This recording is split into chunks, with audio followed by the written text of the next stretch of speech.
Hello everyone, you are watching RKTV. The German Research Center for Geosciences reported a magnitude 4.4 quake in Turkey near Izmir. Only 12 minutes ago, the earthquake hit early morning on Sunday, 14th August 2022 at 6:24 a.m. local time.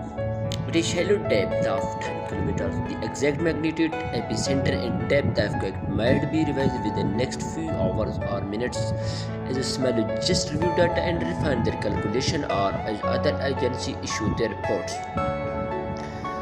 A second report was later issued by the Earthquake Research Institute and Istanbul, which listed as it is the magnitude 4.9 earthquakes.